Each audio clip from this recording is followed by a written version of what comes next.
6 Japanese fighters circle above. Below them, a lone Allied bomber limps through the sky, wings scarred, skin torn open, one engine coughing smoke into the humid air. The crew knows how this ends. They have seen it before. A clean attack run. Cannon fire from behind. A flash. Then nothing. They brace for the kill shot. Instead, their pilot does something no manual prepares them for.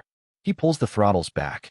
The bomber slows, dangerously, deliberately, until the controls feel soft and the aircraft hovers on the edge of a stall.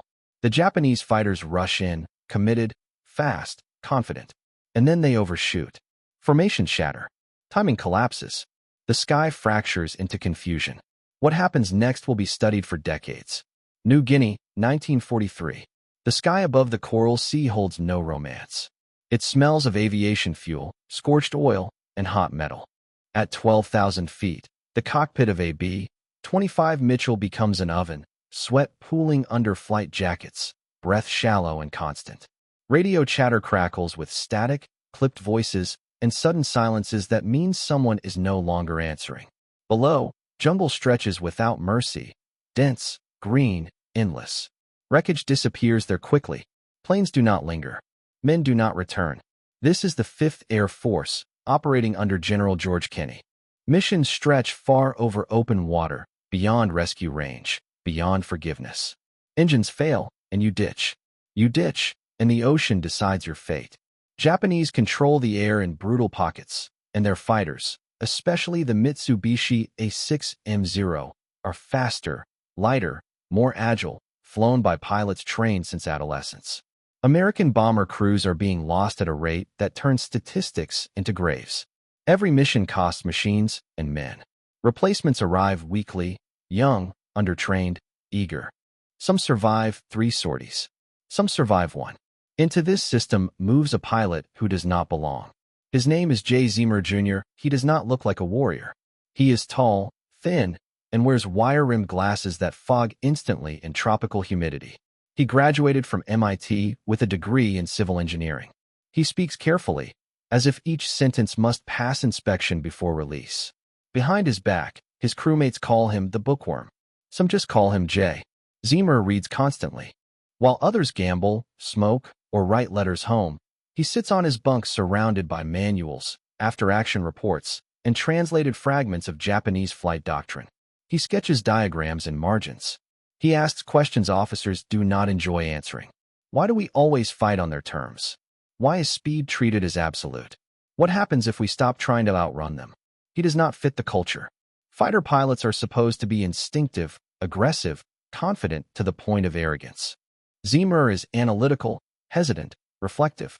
To the brass, that makes him dangerous, not to the enemy, but to himself. So he is reassigned, then reassigned again. He drifts between squadrons like surplus equipment no one wants to install. He flies co-pilot missions, fills in for the sick, accumulates flight hours without ever commanding his own crew. It is a quiet exile, the kind the war is full of. Men competent enough to keep, strange enough to sideline. Then something changes. Zemer begins volunteering for missions others avoid. Long reconnaissance flights deep into enemy airspace. Skeleton crews. Aging aircraft. Photo mapping. Intelligence gathering. The kind of work where you return with data or not at all. He builds a crew the same way. A bombardier with malaria scars. A navigator who once crash-landed at sea and swam miles to shore. A gunner busted in rank for refusing an order he believed would get people killed. They trust Zemer because he does not waste lives on bravado. He strips down a battered B-25 and rebuilds it logically, reinforces gun positions, adds an extra forward-facing cannon, recalculates fuel margins to the gallon. He briefs his crew not with slogans, but with numbers. Fuel burn at this rate gives us 17 minutes over target. If we take fire here, we divert east. If an engine quits, glide range is this far. It is not inspiring. It is precise. On June 16, 1943, Zemer's crew is handed a mission everyone understands without being told. Fly north to Bougainville, deep into Japanese-held territory. Photograph airfields and shipping lanes. Expect heavy resistance. No fighter escort. No backup. The mission is labeled voluntary.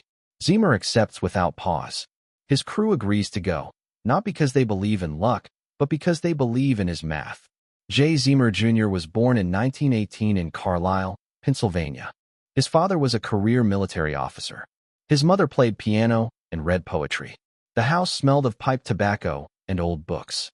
Dinner conversations revolved around logic puzzles and engineering problems. Ziemer learned early that precision mattered more than volume. At school, he was invisible, not bullied, not admired. He joined debate club and science club. He built model airplanes obsessively, adjusting scale and weight distribution until they matched reality. Teachers called him meticulous. Classmates called him odd. He entered MIT in 1936, studied civil engineering, and graduated in 1940. The world tilted toward war, but Ziemer did not fit neatly into it. He was tall for standard cockpits, quiet for command, methodical where aggression was prized. He enlisted anyway. In training, instructors noted his technical brilliance and questioned his combat instinct. One evaluation labeled him hesitant. Another flagged him for overanalysis. He was assigned to bombers, then shuffled again. Ziemer treated each reassignment as data. He studied squadron behavior. He noted what worked and what killed people. He filled notebooks with observations. His crews noticed something else. Ziemer never panicked. When an engine caught fire over the Bismarck Sea, when flak tore a hole through the fuselage large enough to see sky, he narrated problems aloud, clinically. Oil pressure dropping. Altitude lost 200 feet per minute. Trim compensating. Some found it unsettling. Others found it calming. There was no hysteria in his voice, only information. And Ziemer noticed patterns. Japanese fighters attacked from consistent angles. Anti-aircraft fire followed rhythmic timing based on altitude and speed. Enemy pilots hesitated when bombers behaved unpredictably. So Ziemer began experimenting, quietly, flying slightly slower on approach, shifting timing by seconds, changing altitude just enough to disrupt gunner rhythm. Nothing dramatic. Nothing that violated orders. His crew started coming home. The statistics were subtle, but real. Fewer hits, cleaner exits, lower casualty rates. Others called it luck. Ziemer called it probability. By mid-1943, he had flown over 40 missions. Still a captain, still overlooked, still the bookworm. But his crew followed him without hesitation. They knew he would not gamble their lives for pride. That loyalty would be tested on the morning they pointed their battered B-25 toward Bougainville, knowing the odds, trusting that Ziemer had already done the math. Official doctrine offered no comfort. Most bomber crews that tried evasive maneuvering either stalled, lost control, or were cut apart anyway. The few that survived were grounded for recklessness. The message from command was blunt and unambiguous. Do not experiment. Maintain speed. Hold formation. Accept the losses. Ziemer read the reports differently. He noticed that the highest casualty rates did not occur during the bombing run itself. They happened afterward, during the retreat. Once the bombs were away and aircraft turned for home, Japanese fighters would pursue relentlessly. Zeros slid into the bomber's blind spot, just below the tail, where defensive guns struggled to track them. They fired patiently until something vital failed. Every manual gave the same instruction: maximum throttle, open distance, pray. Ziemer saw the flaw. If you could not outrun them, and you could not, then speed was not protection. It was predictability. Zeros committed to attack runs with enormous kinetic energy. They were fast, precise, and confident. That speed had inertia. It took time to change. If a bomber suddenly stopped playing the expected role, the equation broke. Ziemer began thinking in terms of energy states. If a fighter committed to a high-speed pass and the bomber abruptly decelerated at the precise moment of engagement, the attacker would overshoot. Not dramatically, just enough. A second or two. In combat, 2 seconds is an eternity. He sketched the geometry repeatedly. Throttle reduction timed to the enemy's final approach. Momentary flap deployment to increase drag without stalling. A controlled loss of speed that forced the Zero to rush past, exposed, vulnerable to defensive fire. It was pure physics. It was also terrifying. Pilots are trained from their first day to associate speed with survival. Slowing down under attack felt like suicide. Worse, the maneuver demanded perfect timing. Too early and the fighter adjusted. Too late and the bomber died. There was no margin for error. Zemer presented the idea once, quietly, to a squadron commander. The answer was immediate dismissal. Slowing down would destabilize the aircraft. It would invite stalls. It would make the bomber an easier target. The idea was labeled dangerous nonsense. Zemer did not argue. He simply stopped mentioning it. June 16, 1943. Dawn crept over Dobadura airfield, the jungle already alive with sound. Ground crews worked in silence, checking fuel lines, taping over bullet holes from previous missions. Zemer's B-25 waited at the edge of the strip, scarred and heavy, written off more than once by maintenance crews who could not understand how it was still airborne. The briefing was brief. Fly north to Bougainville. Photograph enemy airfields and harbor facilities. Expect heavy resistance. No escort. No rescue. Expected survival rates were left unspoken. Zemer walked the aircraft slowly, checking gun mounts himself. He reviewed fuel calculations with his navigator. He briefed the crew in his steady, unremarkable voice. 17 minutes over target. If we take fire, we divert east. If one engine fails, glide vector here. No one asked what happened if two engines quit. They lifted off at 0400. The sky was dark, the ocean below black and indifferent. Radio silence. Just engine vibration and the faint metallic smell of hydraulics. By 0600, Bougainville rose beneath them. Zemer climbed to photo altitude. The bombardier began snapping images. Below, Japanese installations unfolded with clinical clarity. Runways, fuel tanks, transport ships. Then the first Zero appeared. It climbed from below, angled perfectly, sunlight flashing off its wings. Then another. Then four more. 6 fighters. A full hunting group.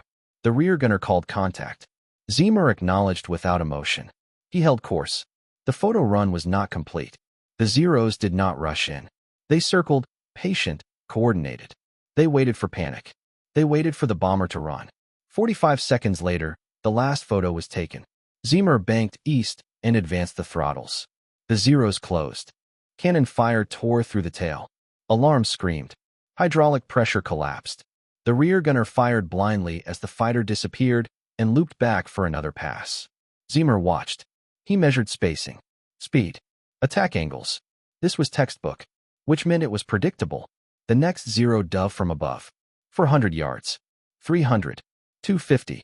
Then Zemer did it. He pulled the throttles back. The bomber lurched violently.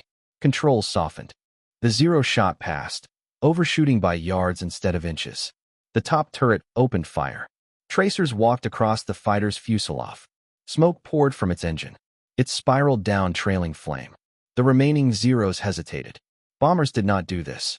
Zemer repeated the maneuver. Another Zero committed. Throttle reduction. 10 degrees of flap. Overshoot. Defensive fire. The attack rhythm collapsed. Zemer varied his response, sometimes slowing, sometimes dropping altitude, sometimes throttling back at the last possible instant. The Zeros burned fuel, repositioned, overshot again and again. They took fire from angles they had not planned for. One by one, they disengaged. By the time Zemer crossed back into Allied airspace, the bomber was barely holding together. Hydraulics failing. One engine sputtering. But the crew was alive. He landed on one engine with no brakes. The aircraft slid off the strip into mud and stopped. Silence. Then the hatch opened. The crew emerged shaking. The aircraft looked shredded. Hundreds of bullet holes, tail nearly gone, canopy cracked. Blood streaked the floor. Zemer was wounded. So were the bombardier and navigator. They had completed the mission. The photos were developed within hours. Intelligence officers spread them across tables. Clear, precise images of airfields and shipping lanes. Valuable. Costly. The real debrief happened in a medical tent. A colonel arrived. He wanted to know how one bomber survived 6 Zeros. Zemer explained calmly. Throttle timing. Energy disruption. Predictability broken. The colonel listened in silence. Did you plan this? He asked. Zemer nodded. The colonel left without comment. 3 days later, the decision came. The maneuver is never given a name. Captured Japanese pilots later speak of confusion, bombers that suddenly slowed, targets that behaved incorrectly at the moment of attack. The rhythm broke. Aggression stalled. In air combat, uncertainty is lethal. Zemer's mission to Bougainville changes nothing officially. No manuals are rewritten. No doctrine is amended, but something shifts. Pilots begin to experiment, carefully, quietly. Small throttle changes, timing adjustments, calculated unpredictability. It does not work every time, but it works often enough. By the end of 1943, 5th Air Force survival rates rise slightly. 4%, a number small enough to ignore, large enough to mean hundreds of lives. Entire crews return who would not have. Ziemer never flies combat again. His wounds in that chapter. He spends the rest of the war training pilots to think in terms of physics instead of instinct. Speed is no longer sacred. Timing is. After the war, he returns to engineering. Bridges, water systems, quiet work. His obituary mentions medals and degrees, not the throttle trick. But in flight schools, decades later, instructors still teach energy management, still teach disruption, still teach that sometimes the safest move is the one no one expects. Ziemer proved that survival is not always about being faster or stronger. Sometimes it is about being smarter and brave enough to slow down.